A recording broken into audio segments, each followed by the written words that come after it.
بسم اللہ الرحمن الرحیم۔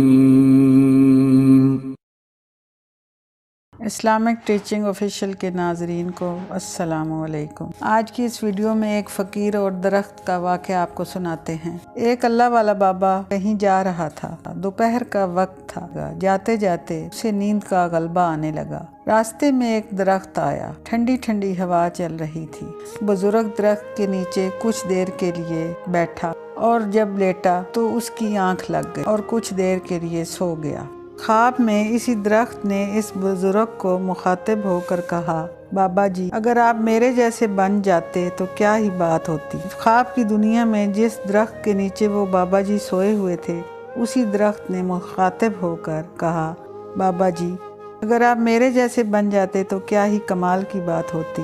خواب کی دنیا میں اس بزرگ نے اس درخت کو کہا، میں تیرے جیسا بن جاؤں، پہلے تو اپنی خوبی تو بتا کہ تیرے اندر کون سی خوبی ہے۔ درخت نے کہا، میرے اندر خوبی یہ ہے کہ کوئی مجھے پتھر مارے تو میں اسے پھل دیتا ہوں، اس لیے تو بھی میرے جیسا بن جا تاکہ تو بھی مخلوق خدا کو فائدہ دے سکے اور نفع دے سکے۔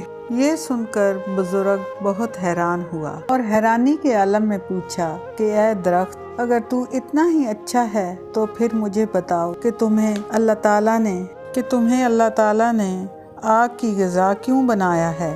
تو جلتا کیوں ہے؟ لوگ تجھے آگ کے لیے استعمال کیوں کرتے ہیں؟ تیرے اندر اگر اتنا ہی کمال ہے تو مجھے بتاؤ کہ اللہ پاک نے تجھے آگ کی غذا کیوں بنا دیا؟ یہ سن کر درخت نے جواب دیا، اے بزرگ، میرے اندر خوبی کے ساتھ ساتھ ایک بڑی خامی بھی ہے۔ اس خامی نے میری خوبی پر پانی پھیرا ہوا ہے اور میری خوبی کا ستیاناش کر دیا ہے، اور اللہ تعالیٰ کو میری یہ خامی بہت زیادہ ناپسند ہے، اس لیے اس نے مجھے آگ کی غذا بنا دیا ہے۔ بزرگ نے پوچھا، وہ کون سی خامی ہے؟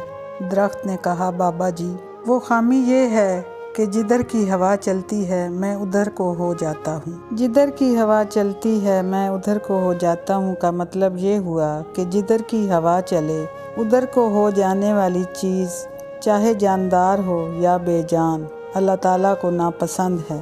اللہ تعالیٰ اسے جہنم کا ایندھن بنا دیتے ہیں۔ میرے بہن بھائیوں، ہماری صورتحال بھی اس درخت سے ملتی جلتی ہے۔ ہم لوگ بھی کچھ ایسا ہی کر رہے ہیں کہ جدھر کی ہوا چلتی ہے ہم ادھر کو ہی ہو جاتے ہیں۔ اگر ہم نماز پڑھ رہے ہوتے ہیں اور ہمارا دھیان دنیا کے کاموں میں لگا ہوتا ہے، ہم وہ نماز خالص نہیں ادا کر رہے ہوتے، اور اسی طرح ہم حضرت امام حسین کو مانتے ہیں اور پیروی ہم یزید کی کرتے ہیں۔ مسجد میں نماز پڑھنے کے لیے جاتے ہیں تو پھر کسی کے کہنے پر ایسی جگہوں پر بھی چلے جاتے ہیں جہاں جاتے ہوئے ہمیں شرم آنی چاہیے۔ گھر میں ہماری بھی مائیں بہنیں اور بیٹیاں ہوتی ہیں، ہم سجدے میں بھی کاروبار کی باتیں سوچ رہے ہوتے ہیں۔ میرے بہن بھائیوں، اللہ تعالیٰ کے بتائے ہوئے خالص طریقے سے نماز ادا کرو، صرف اللہ کو حاضر ناظر جان کر نماز پڑھو اور نماز پر ہی دھیان رکھو اور اپنے رب کے عشق میں خالص بن جاؤ۔ اسی طرح رابعہ بصری کا ایک قصہ میں آپ کو سناتی ہوں۔ کہتے ہیں کہ رابعہ بصری ایک گلی سے گزر رہی تھیں، ادھر سے ایک نوجوان کا گزر ہوا۔ جب وہ ایک دوسرے کے قریب آئے تو اس نوجوان نے رابعہ بصری سے کہا، اے رابعہ بصری، میں تم سے عشق کرتا ہوں اور بڑی محبت کرتا ہوں۔ یہ سن کر رابعہ بصری نے کہا، اچھا تو مجھ سے محبت کرتا ہے اور عشق بھی کرتا ہے؟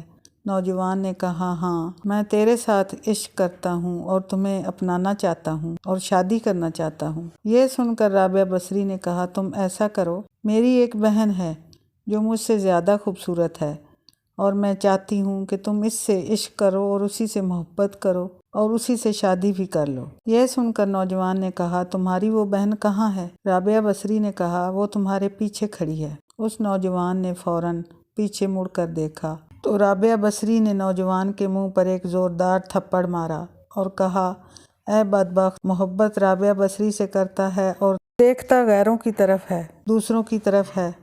تمہاری محبت کا امتحان ہو گیا ہے۔ میرے بہن بھائیو، یہ قصہ آپ کو سمجھانے کے لیے تھا کہ ہم محبت اور عشق اللہ پاک سے کرتے ہیں اور کام ہمارے یزید جیسے ہیں۔ یزید جیسے ہیں۔ وہ کتنا بدبخت انسان ہوگا جو دعویٰ کرے کہ میں رب سے عشق کرتا ہوں اور وہ کام برے کرے۔ اسی طرح اللہ تعالیٰ کا ارشاد ہے، اے میرے بندے، تو میرا ذکر زمین پر کر، میں تمہارا ذکر عرش بری پر کروں گا۔ اور اسی طرح اللہ پاک کا ارشاد ہے، اللہ تعالیٰ کا ارشاد پاک ہے کہ اے ایمان والو، تم پورے کے پورے اسلام میں داخل ہو جاؤ، آدھے تیتر اور آدھے بٹیر بن جائیں۔